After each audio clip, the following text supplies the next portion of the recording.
ஒரு ஆர்ப்பாட்டம் பண்றோம். ஒரு 10 நிமிஷம் கூட மூடலன்னா அப்புறம் அது அப்ப உங்களுக்கு என்ன மரியாதை? யூனிஃபார்ம் போட்டு நிக்கிறீங்க, கடையில வந்து அங்க சாராயம் வித்துட்டு இருக்காங்க, ஒயின் ஷாப்ல சாராயம் வித்துட்டு இருக்காங்க.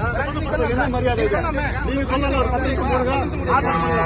அமைதியான முறையில் ஆர்ப்பாட்டம் பண்ணதான் வந்துருக்கிறோம். வன்முறை பண்ணணும் அவசியம் இல்ல. வன்முறை பண்ணவும் முடியும், எங்களால பண்ண முடியாதவங்கள நாங்க ஒரு 10 நிமிஷம் கடையை மூட முடியலன்னா அப்ப நாங்க அடுத்த கடத்துக்கு எது போவோம் சொல்லுங்க, நீங்களே சொல்லுங்க. ஒரு காவல்துறை சில பேர் வந்துருக்கீங்க, ஒரு 10 நிமிஷம் கடையை மூடாம இன்னும் உள்ள வந்து சாராயம் வித்துட்டு இருக்காங்கன்னா அப்ப என்ன இங்க நடக்குது? தேசிய நெடுஞ்சாலைல மதுக்கடை வைக்க கூடாதுன்றது சட்டம் இருக்கு. அதை மீறி இங்க யார் திறந்து, யார் இந்த அதிகாரத்தை கொடுத்தது?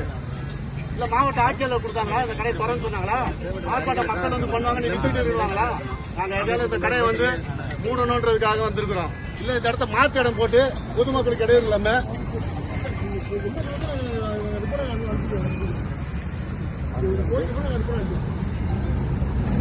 வணக்கம். பத்திரிகை நிருபர்களுக்கு வணக்கம். அகில பாரத இந்து மக்களின் சார்பாக இன்று சமயபுரம் டோல்கேட் அருகில மதுபான கடை வந்து காலையில 11 மணிலிருந்து இரவு 11 மணி வரலாம் மதுபான கடை இங்க திறந்திருக்காங்க.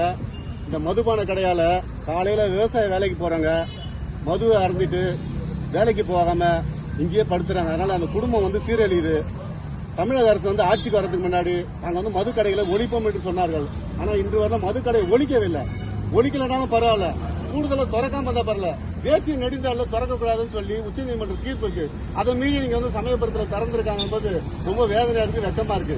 இதனால பல விபத்துகள் நடக்குது, பல பேர் வந்து உயிரிழப்பு. இளைஞர்கள் வந்து மது அருந்துட்டு போறாங்க.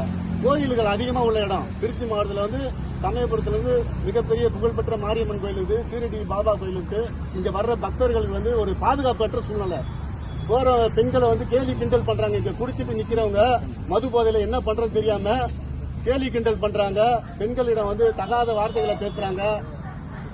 ஒரு ஒழுக்கமான உடை இல்லாம அரகுற உடையில குடிச்சிட்டு படுத்து கிடக்குறாங்க. இதெல்லாம் பார்க்கும்போது பெண்களுக்கு வந்து மத சுழிவு அதிகமா இருக்கு. ஆகையால இந்த அமைப்பு சார்பாக இந்த கடையை வந்து இந்த இடத்துல இருந்து மாற்ற வேண்டும், மூட வேண்டும் என்பது எங்களோட கோரிக்கையாக வைத்து இன்று வந்து அகில பாரத இந்து மக்கள் திருச்சி மாவட்ட சார்பாக திரு சிவகுமார் அவர்கள் மோகன் தலைமையில இந்த நிகழ்ச்சி நடந்தது. இந்த நிகழ்ச்சிக்கு வந்து சென்னையிலிருந்து மாநில தலைவர் விருது சிவகுமார் நான் வந்திருக்கிறேன். என்னோட வந்து மாநில பொதுச் செயலாளர் திரு அன்பழகன் அவர்கள் வந்து கலந்து கொண்டிருக்காரு. அவர் சிறப்பு விருந்தினராக சட்ட ஆலோசகர் திரு நரேஷ் பாபு அவர்கள் வந்திருக்காங்க. நாங்கெல்லாம் வந்து பண்ணிருக்கோம். இவ்வளவு ஆர்ப்பாட்டம் பண்ணப்ப கூட நீங்க சற்று அப்படியே திரும்பி பின்னாடி பக்கம் பாத்தீங்கன்னா இத்தனை பேர் ஆர்ப்பாட்டம் பண்றோம், ஒரு மக்களுக்கான பிரச்சனை எடுத்து பண்றோம். அப்ப கூட கடையை திறந்து வச்சுக்கிட்டு மதுபானத்தை விற்கிறதுலதான் அவங்க குறியா இருக்காங்க தவிர அப்ப வந்து நாடு மக்கள் நாசமா போனாலும் பரவாயில்ல, எனக்கு கல்லால பணம் வரணும். காவல்துறை அதிகாரிகள் இத்தனை பேர் இருக்காங்க, அத்தனை பேர் மத்தியிலேயும் அராஜக போக கூட இந்த மது கடை நடக்குதுன்னா இந்த கடையை நாங்களே மூட போறோன்றத உங்க மத்திய வாயில சொல்லிட்டு நாங்க போய் மூட போறோம். ஜெய் ஸ்ரீராம், ஜெய் ஸ்ரீராம், ஜெய் ஸ்ரீராம், ஜெய் ஸ்ரீராம், ஜெய் ஸ்ரீராம், ஜெய் ஸ்ரீராம், ஜெய் ஸ்ரீராம், ஜெய் ஸ்ரீராம்.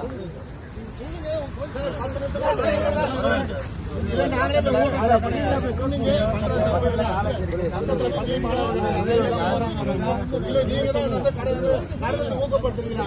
அதே சொல்லுங்க. ஒரு 10 நிமிஷம் கடை மூடுறதா? அப்ப நீங்க தான் ஊக்கப்படுத்துறீங்க. தமிழகம் முழுவதும் காவல்துறை மது கடைகளை நடத்துது. பேசுவோம் வன்முறை நடக்கலாம். 10 நிமிஷம் மூட சொல்லுங்க. நாங்க தொடர்ந்து மூட சொல்ல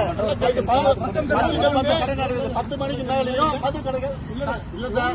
சமயபுரத்துல எல்லா இடத்துலயும் மது கடை மூட பின்னாடியும் மது விற்கிறாங்க. நான் அதான் கோரிக்கை சொல்றேன். சமயபுரத்துல போதைகள் அதிகமாக இருக்கு, கெஞ்சா பழக்கம் அதிகமா இருக்குது. இதெல்லாம் காவல்துறை வந்து எந்த ஒரு நடவடிக்கை எடுக்கல. இப்ப புது காவல்துறை தமிழகத்துல வந்துல்ல, போன ஆட்சியில இருந்த காவல்துறை தான் இன்னைக்கு இருக்காங்க. போன ஆட்சியில கூட ஒண்ணுமே பண்ணல.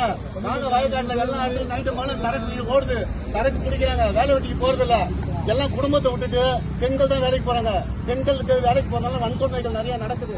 இதெல்லாம் நடக்கக்கூடாதுன்னா மது கடைகளை மூடணும், ஆண்கள் வேலைக்கு போகணும், ஆண்கள் குடும்பத்தை நடத்தணும். இதுதான் எங்களோட கோரிக்கை. இதை சொல்லிதான் நாங்க வந்திருக்கோம். ஆனா எங்க எதிர்றீங்க குடிக்கிறதுக்கு நீங்க வந்து பாதுகாப்பு கொடுக்குறீங்க, எங்களை உள்ள போய் கடையை சாத்தாதுன்னு சொல்றீங்க. குடிக்கிறவங்களுக்கு மட்டும் பாதுகாப்பு கொடுக்குறீங்க. இன்னும் கேட்டா இங்க ஒரு 5 போலீஸ் கூட போட்டு பாதுகாப்பு நடத்துங்க. பண்புறாங்க எல்லாம் வந்து நடைபெறுறாங்க. போய் நாங்க போல பேசுறோம்.